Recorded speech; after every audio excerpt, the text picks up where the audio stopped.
Maravilhoso, né? Quanta coisa foi falada aqui. A palavra introdutória, a palavra de saudação do evangelista Gladson veio confirmar a palavra que estava no meu coração, quando ele falou que a gente pode sair dessas portas ou amanhã, em qualquer tempo Deus pode fazer. E o título da mensagem de hoje é Os Improváveis de Deus para nós, né?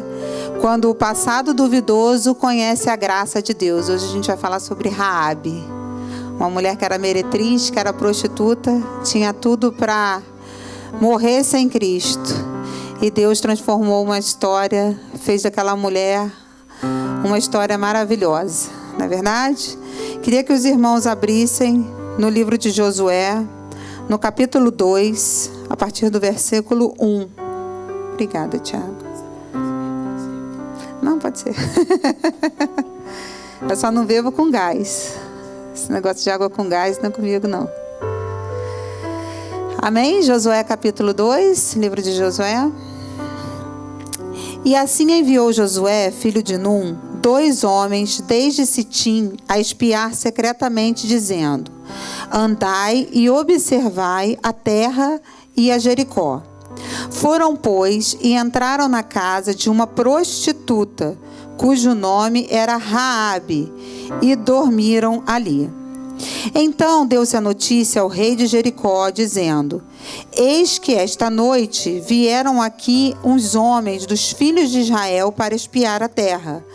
Pelo que enviou o rei de Jericó a Raabe, dizendo: tira fora os homens que vieram a ti e entraram na tua casa, porque vieram espiar toda a terra.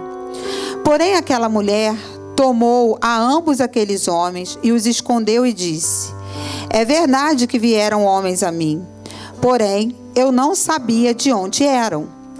E aconteceu que, havendo-se fechado a porta, sendo já escuro, aqueles homens saíram, não sei para onde, aqueles homens se foram.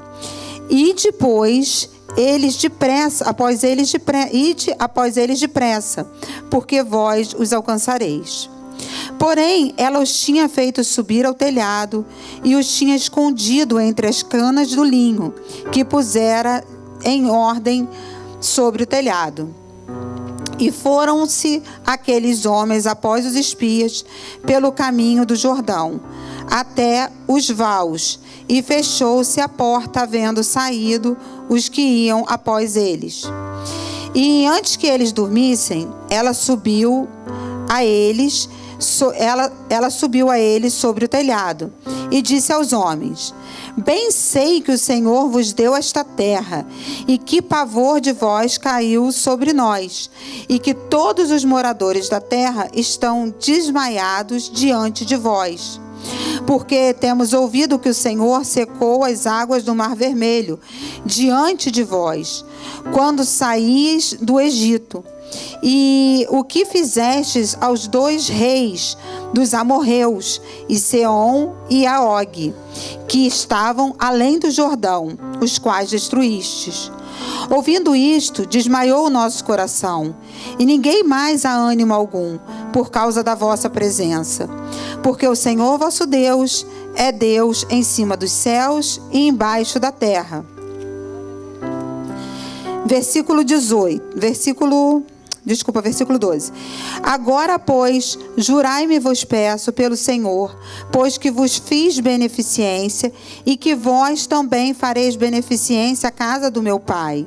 E dai-me um sinal certo, de que dareis a vida a meu pai e a minha mãe, como também aos meus irmãos e às minhas irmãs, com tudo o que tem, e de que livrareis as nossas vidas da morte. Então aqueles homens responderam-lhe: a nossa vida responderá pela vossa vida, até o ponto de morrer, se não denunciardes este nosso negócio. E será, pois, que, dando-nos o Senhor esta terra, usaremos contigo de beneficência e fidelidade. Ela então os fez descer por uma corda pela janela, enquanto a sua casa estava sobre o muro da cidade, e ela morava sobre o muro. Disse-lhes: ide-vos ao monte, para que porventura vos não encontrem os perseguidores, e escondei-vos lá 3 dias, até que voltem os perseguidores, e depois ide pelo vosso caminho. E disseram aqueles homens: desobrigados seremos deste teu juramento que nos fizeste jurar, se, vindo nós à terra, não atares este cordão de fio de escarlata à janela, por onde nos fizestes descer. E se não recolheres em casa contigo o teu pai e a tua mãe, os teus irmãos e toda a tua família e teu pai. Será, pois, que qualquer que sair fora da porta da tua casa, o seu sangue será sobre a sua cabeça, e nós seremos sem culpa. Mas também, se estiver contigo em casa, o sangue seja sobre a nossa cabeça, e nele se puser a mão. Também, se tu denunciares esse negócio, seremos desobrigados do teu juramento, que nos fizeste jurar. E disse ela: conforme as suas palavras, assim seja. Então os despediu e eles se foram, e ela atou o cordão de escarlata na janela. Foram-se, pois, e chegaram ao monte, e fizeram ali 3 dias, até que voltaram os perseguidores, porque os perseguidores os buscaram em todo o caminho, porém não os acharam. Assim, aqueles 2 homens voltaram e desceram ao monte, e passaram e vieram a Josué, filho de Num, e contaram-lhe tudo o que lhes acontecera. Só até aqui. Amém? Glória a Deus. Essa passagem vai falar sobre Raabe, a meretriz. E depois da morte de Moisés, o sucessor de Moisés foi Josué. Josué, ele atravessou o povo ao Rio Jordão, e Deus fez com que ele entrasse, Deus mandou que o povo entrasse na terra de Jericó. Só que Jericó, ela era situada ao norte do Mar Morto e ocupada pelos cananeus. E quem eram os cananeus? Os cananeus eram bárbaros que tinham vários deuses, que eles eram politeístas, serviam a vários deuses, e eles matavam crianças, faziam sacrifícios com crianças, enterravam crianças vivas. Então era um povo bárbaro, era um povo muito violento. E o que Josué fez? Josué enviou 2 espias para observar a terra, e quando chegou a Jericó, os espias ficaram na casa dessa mulher, de Raabe. Ouvindo o rei que esses homens estavam na casa de Raabe, o que o rei mandou dizer para Raabe? Tira esses homens para fora, porque eles estão para espiar a terra. E Raabe, reconhecendo que aqueles homens eram homens de Deus, já ouvindo falar o que o Senhor tinha feito através daquele povo, como nós lemos nos versículos aqui seguintes, que ela fala, né? A partir do versículo 9: bem sei que o Senhor vos deu esta terra. Olha como que aquela mulher reconheceu a autoridade de Deus na vida daqueles homens. Ela já sabia o que Deus tinha feito para eles no Egito, em Og, né? Em outras terras, em Seom. E ela sabia o que o Senhor ia fazer na vida daquele povo ali, que Deus já tinha prometido aquela terra. Então o que ela faz? Ela esconde os espias, e quando os espias estão na casa dela, escondidos embaixo das telhas, na cobertura da casa dela, ela manda um recado para o rei: olha, realmente eles estiveram aqui, mas eu não sei para onde eles foram.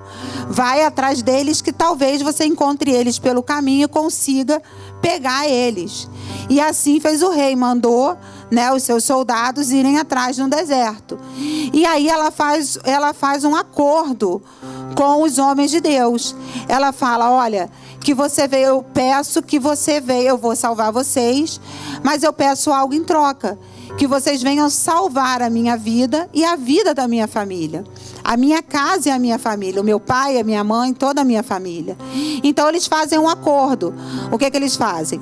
Eles falam: então faz o seguinte, quando nós viermos, ela ajuda eles a subirem o muro para fugir, mandam eles ficarem 3 dias escondidos no deserto para voltarem né, até Josué para falar a respeito da terra e faz um acordo com eles. Se quando nós voltarmos, porque quando Israel voltasse, eles iam obviamente atacar a terra, né, de Jericó, ia haver uma guerra. Ela falou: então você vai botar uma fita de cetim de escarlata na sua casa. E essa fita vai ser o alerta para que nós não podemos atacar a sua casa. E a sua família, todos que estiverem ali dentro, vão ser salvos. O que isso nos remete? Isso nos remete, vocês já viram algo parecido com isso?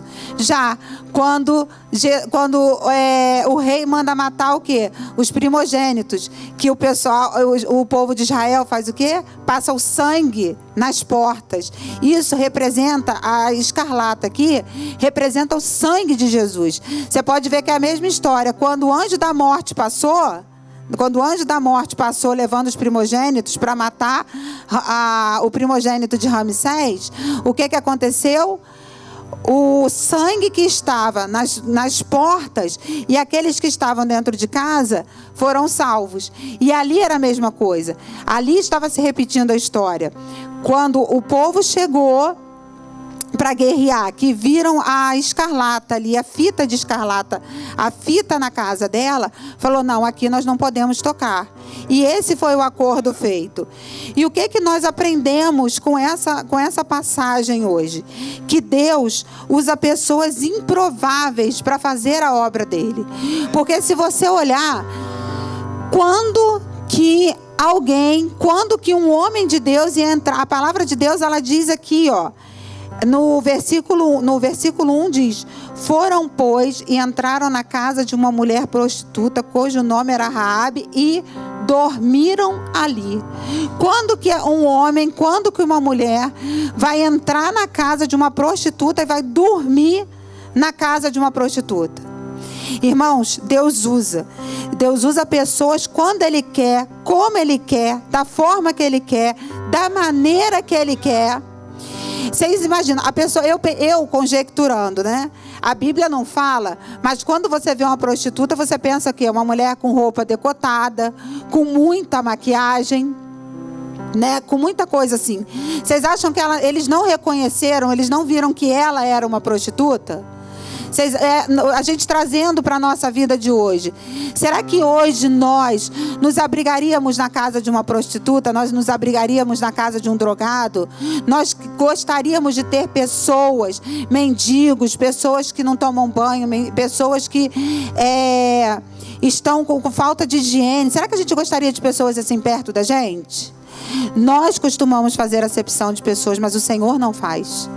O Senhor não faz. E eu vou falar para vocês que são muitos desses que estão lá fora, que o Senhor pega, traz para dentro, muda a história, faz a reviravolta e tem uma unção, um chamado, um poder, sabe? Uma unção com Deus tremenda. E que a gente não pode julgar, irmãos, pessoas nesse tipo, porque Deus usa pessoas improváveis, assim também como Deus usa lugares improváveis para nos abençoar, sabe? Deus usa pessoas, Deus usa lugares, é o que eu falei aqui, Deus usa quem Ele quer, a hora que Ele quer. Às vezes a gente está dentro da igreja, a gente fala assim: ah, mas eu, né, tenho título, eu sou pastor, eu estou aqui, eu estou perfumada, eu estou arrumada, Deus vai me usar. Ah, porque eu estou dentro da igreja. Irmão, às vezes somos nós que precisamos de ajuda e às vezes Deus usa lá fora o improvável.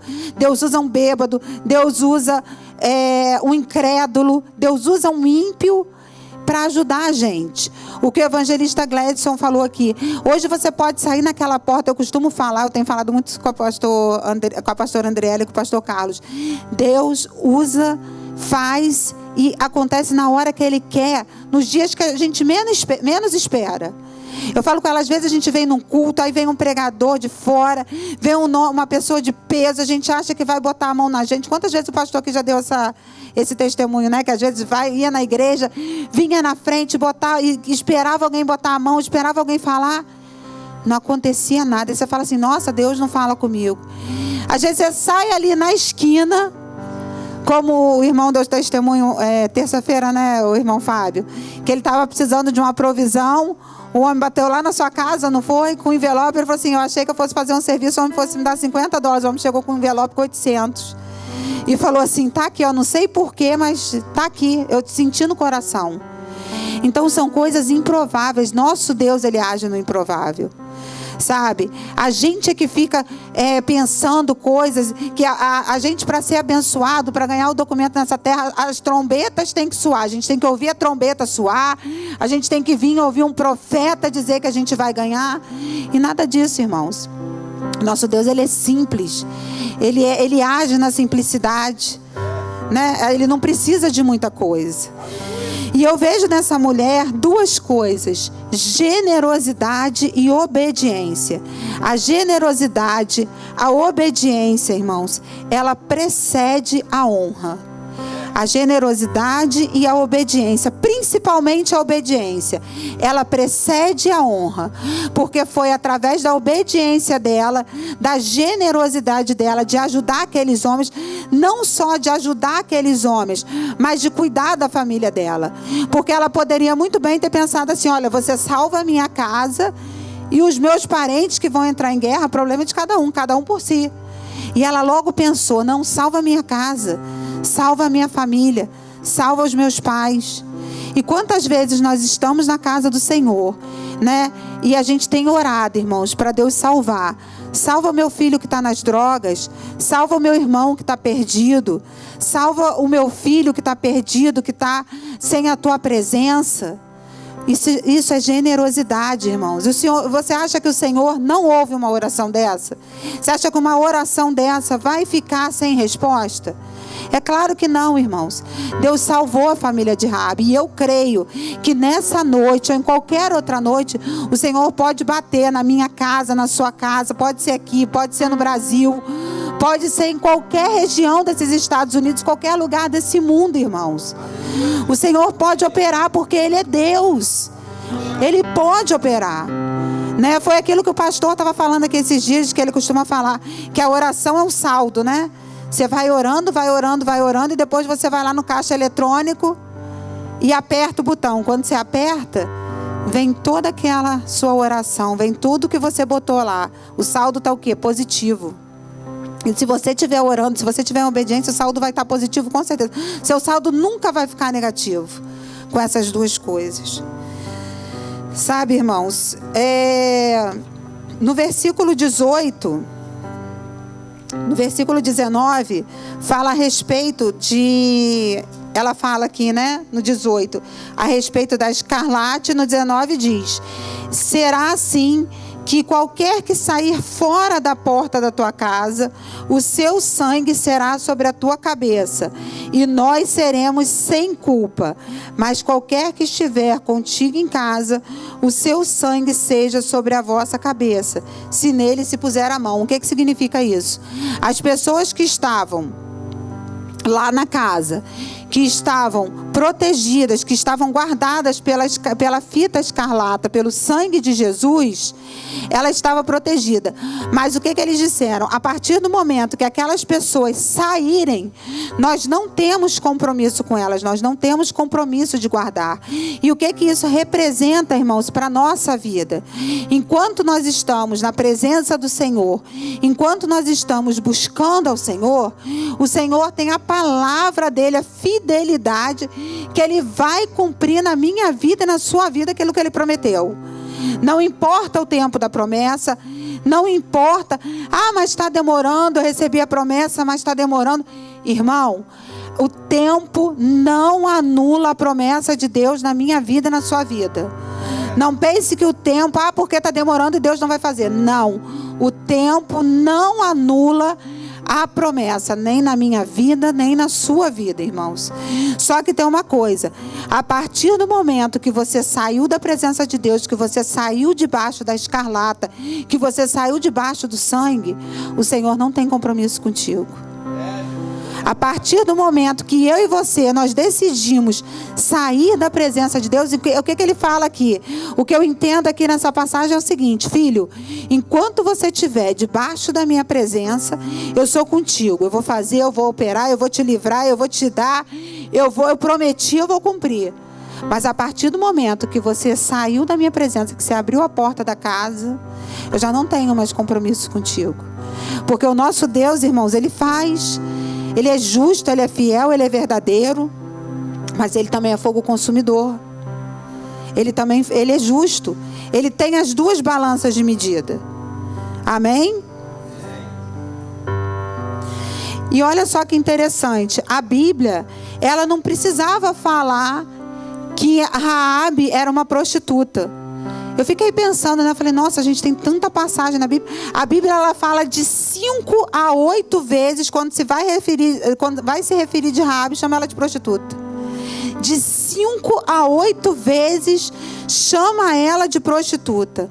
Mas sabe por quê, irmãos, que ela tem esse histórico? Eu entendi. Porque não é para expor ela, não é para expor a pessoa dela, mas é justamente ao contrário. É porque o histórico de prostituição dela, irmãos, faz parte do testemunho de vida dela. O nosso histórico, o nosso passado, o nosso histórico, irmãos, ele faz parte do nosso testemunho. Portanto, nunca tente anular quem você foi. Nunca tente anular quem você foi, quem você passou, o que você passou. Não tente, irmãos. Nós somos uma nova criatura. Nós somos hoje pessoas lavadas, remidas do sangue do Cordeiro. Mas o nosso passado, irmãos, serve de testemunho. Sabe, eu costumo falar que o melhor testemunho que nós temos, o melhor evangelismo que nós podemos dar ao mundo é o nosso testemunho. Eu não sei você, mas eu tenho um testemunho na minha vida. Eu tenho testemunho de quando eu servi a Deus na minha juventude. E quando eu saí dessa presença de Deus, eu saí da presença de Deus. E o Senhor me permitiu, irmãos, sofrer um acidente do qual eu levei 200 pontos no rosto. Um dia eu vou falar aqui desse testemunho, eu tenho as fotos, 200, irmãos, 200 pontos no rosto. E o Senhor me permitiu. Você lembra quando eu falei que quando a gente sai da presença do Senhor, mesmo assim o Senhor teve misericórdia da minha vida, porque eu podia ter morrido naquele acidente e ido sem Jesus. Mas o Senhor, Ele tem misericórdia de nós. Ele tem misericórdia. Ah, mas isso foi o quê? O Senhor deixou passar? Isso foi para entristecer o seu coração? Não, foi para testemunho. Foi para testemunho, porque hoje quando eu vejo um jovem, eu falo, não saia da presença de Deus. Sabe por quê? Quando eu me converti, eu lembro um dia, eu falo isso para Deus, que eu lembro um dia que eu estava na escada. Cuidado, irmãos, com que a gente tem que ter cuidado com o que a gente promete a Deus e não cumpre. Eu sou um exemplo vivo disso. Um dia eu estava na porta da igreja, sozinha, sentada na escada, com 18 anos, e eu falei para Deus assim, olhei para o céu e eu falei, Senhor, eu nunca vou sair da sua presença. Eu vou sempre estar na sua presença. E eu chorando, eu falei, eu nunca vou sair, Senhor. Eu vou sempre estar contigo. Se eu sair, Senhor, o Senhor pode me castigar, mas eu nunca vou sair. Aí com 22 anos, eu saí da presença de Deus. Saí, não fui mais na igreja, me desviei. Foi onde o Senhor permitiu que acontecesse o acidente para que eu voltasse para os braços do Senhor. E isso hoje é um testemunho para os jovens. Eu falo para o meu filho, não saia da presença de Deus. Qualquer lugar que você vá na sua vida, ele fala, mãe, eu quero ser isso. Olha, você pode estudar, você pode ser médico, você pode ser advogado, você pode ser gari, você pode ser o que você quiser. Você só não pode sair da presença de Deus. Eu falo com ele, você pode ser de doutor a gari, meu filho. Isso daí não vai te desmerecer em nada. Profissão não vai te desmerecer em nada. É lógico que a gente quer o melhor para os nossos filhos. Mas eu falo com ele, o melhor que eu posso dar para você é te ensinar na palavra. É te ensinar a estar na presença de Deus todos os dias. É passar para você aquilo que eu sei, para que você passe para a sua geração e que seus filhos passem para a próxima geração, e assim vai, irmãos. Porque a palavra de Deus diz que nós somos sal da terra e nós somos luz do mundo. E olha só que coisa maravilhosa, como que essa mulher teve a vida transformada. Olha, ela foi poupada da destruição da cidade. ela foi incorporada na cultura hebraica. Olha que coisa linda, uma mulher cananeia, uma mulher que veio de um povo que era bárbaro, de bárbaros, que fazia o que fazia. Ela foi introduzida na cultura hebraica. Ela se casou com o contemporâneo de Josué. Ela teve um filho chamado Boaz. Vocês já ouviram esse nome, Boaz? Vocês já ouviram esse nome, Boaz? Quem foi Boaz? Boaz casou com Ruth. Casou com Ruth. Boaz casou com Ruth. Sabe quem foi Boaz? Boaz foi bisavô de Jessé. Boaz foi tetravô de Davi. E ela acabou, gente, tendo como descendente Jesus Cristo de Nazaré. E o nome dela consta hoje na genealogia do Filho de Deus. Olha como Deus faz. Deus pega uma prostituta que não tem nada a oferecer no mundo, que você olha e fala assim, não é ninguém. E Deus faz com que ela seja uma ascendente do Filho de Deus. E que ela tenha o nome escrito, irmãos, na genealogia. Isso é muito forte, irmãos. Isso é muito forte, sabe? Essa é a palavra que eu quero deixar para os irmãos essa noite. E talvez você, nessa noite, irmãos, você se identifique com Raabe. Não na questão da prostituição, mas talvez a gente, irmãos, de certo modo, a gente vive um pecado. Não por vender o corpo, mas talvez por uma falta de lealdade, uma falta de oração, uma falta de buscar mais a presença de Deus, uma falta de afeto, uma falta de integridade. Não é isso? Todos nós já vivemos em algum momento da nossa vida assim. Todos nós nos perguntamos para onde nós estamos caminhando. Cadê a nossa terra prometida que não chega? Cadê as promessas do Senhor que não estão se cumprindo? Que está tardando em chegar, mas eu digo para você que as promessas do Senhor, elas não estão tardando, elas chegam na hora certa. É a gente que aprendeu a andar ansioso conforme o mundo anda. O nosso tempo é o Cronos, irmãos. O tempo do Senhor é Kairos, é completamente diferente. A Bíblia fala que um dia para a gente é como se fosse 1000 anos para o Senhor. Sabe, talvez nessa noite você possa ter se identificado. Talvez você possa estar se sentindo tão baixo, tão pequeno, falando, nossa, Senhor, escreve, sabe, meu nome de novo na história, faz de novo, apaga as transgressões, porque todo dia, irmão, todo dia, a gente tem que pedir ao Senhor para nos dar livramento. Todo dia a gente tem que pedir ao Senhor para nos, sabe, para estar limpando as nossas vestes, para estar nos dando coragem, sabedoria. E se você está aqui essa noite, irmãos, eu digo para você, você não está em vão. As promessas do Senhor vão se cumprir, sabe? Basta que a gente tenha paciência, basta que a gente saiba entender o tempo do Senhor, basta que a gente se mantenha como essa mulher se manteve, na presença de Deus. Ela não tinha nada para oferecer, irmãos. Talvez a gente esteja aqui hoje e a gente fala, Senhor, eu não tenho nada para te oferecer essa noite. Sou tão pequeno, sou tão falho. O que eu tenho para oferecer ao Senhor? Quem sou eu na tua presença, Senhor? Mas eu quero te dizer, irmãos, que você é um escolhido do Senhor. Que não foi Deus, não foi você que escolheu a Deus. Se você quer saber, foi o Senhor que te escolheu a dedo, a cada um que está aqui. O Senhor escolheu a mim, o Senhor escolheu a você, a cada um que está aqui. E eu costumo falar que é um privilégio, irmãos, estar na presença do Senhor. É um privilégio ter um Deus maravilhoso. Sabe, um Deus que cura feridas, um Deus que sara, um Deus que tem promessas para as nossas vidas, promessas lindas, promessas grandiosas. Eu creio, irmãos, que o Senhor tem coisas aqui para fazer na vida de pessoas que Ele vai surpreender, como surpreendeu a Raabe, irmãos. Essa mulher aqui, ela veio de uma outra, de um outro nível, ela veio de uma outra cultura. Né? Ela era cananeia e saiu para o povo hebreu.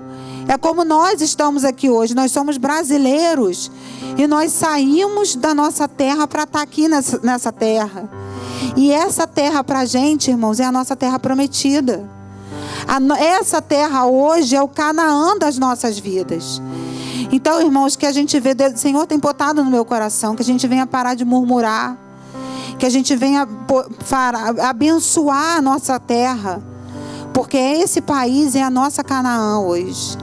E se o Senhor te fez, te permitiu entrar aqui, colocar os pés nessa terra, como o Senhor permitiu aquele povo colocar, irmãos, os pés em Jericó, Ele vai nos ajudar a vencer batalhas. Ele ajudou aquele povo venceu naquela terra, aquele povo conquistou aquela terra. Então, o que falta em nós para conquistar essa terra aqui também, irmãos? Nós somos o Israel de Deus. Nós somos o Israel de Deus. E nós estamos na nossa Canaã. Nós saímos da nossa terra, do Brasil, para estar aqui. E você acha que o Senhor não ia ter algo para mim e para a sua vida? Como disse o evangelista aqui, não foi um documento, não foi uma vida próspera, irmãos. É lógico que todo o processo, todo o sonho, toda a realização de um projeto de Deus, a gente passa num processo. A gente passa num deserto, o povo não passou no deserto, o povo não saiu do Egito e foi para Canaã. O povo passou por um processo. O povo saiu do Egito, passou pelo deserto, foi para Canaã. E nós aqui também somos assim. Nós estamos todos os dias, pouco a pouco, irmãos, conquistando a terra. Terra de gigantes. Terra de gigantes que às vezes não dá documento. Terra de gigantes que às vezes o trabalho é árduo. Terra de gigante, talvez o meu gigante não seja o seu gigante, mas todos nós aqui, se a gente perguntar, tem um gigante nessa terra para vencer. Todos nós temos um Golias para vencer, todos os dias. Todos os dias pode ser num trabalho, pode ser na questão da área da saúde, pode ser para trazer um parente que está no Brasil, pode ser para trazer alguém que está longe. A saudade, irmãos, todos nós temos. Então é essa palavra que eu quero deixar. Raabe, ela venceu, ela rompeu, ela aprendeu uma nova língua, ela aprendeu um novo conceito de nação, uma nova cultura na vida dela, que é o que nós estamos vivendo aqui. Nós estamos aprendendo uma nova cultura, nós estamos aprendendo os novos conceitos. Mas ela teve, irmãos, a sua vitória. E através da vida dela, muita coisa foi feita. Através da vida dela, ela gerou, e através da vida dela chegou Davi. Através de Davi chegou Jesus. Então, por que através da minha vida e da sua vida não possa vir algo de Deus? Por que através da minha vida e da sua vida não possa ser falado lá para fora aos que necessitam, aos improváveis que estão lá fora? Vamos, irmãos, encher essa igreja. Vamos encher que a New Beginning, a New Beginning, que eu estou com a outra igreja na cabeça, que a Shalom, irmãos, venha ser conhecida, em nome de Jesus, como uma igreja que não venha só ser de ofertas, de dízimo, de nada disso, porque isso aqui tem muito aqui na Flórida, muito. Muita gente falando de dinheiro, de conforto, de status, mas que a Shalom venha ser conhecida por uma igreja avivada, uma igreja que cura, uma igreja que busca pessoas improváveis, e que aquelas que estão lá fora vão chegar aqui e vão ver em nós pessoas improváveis que viveram o improvável nessa terra e que venceram. Entendeu? Que as pessoas venham ver lá de fora, quando as pessoas chegarem e falarem assim: nossa, que povo alegre, que povo diferente. Aí a gente possa falar para ele assim: eu era o improvável, mas o Senhor me consertou. Eu era o improvável, mas eu estou aqui, fazendo a obra de Deus. O Senhor me capacitou, o Senhor me chamou. Então é essa mensagem que eu quero deixar essa noite para os irmãos. Eu queria que cada irmão viesse aqui essa noite, irmãos, na frente aqui para a gente estar orando. O evangelista Gledson está orando, que foi o que ele falou no começo, né, evangelista Gledson? A gente está orando para cada um, sabe? Que o Senhor venha tocar no coração de cada um, para que não haja, irmãos, dúvida nenhuma de que nós fomos escolhidos para o Senhor e que nós vamos comer o melhor dessa terra. Eu creio.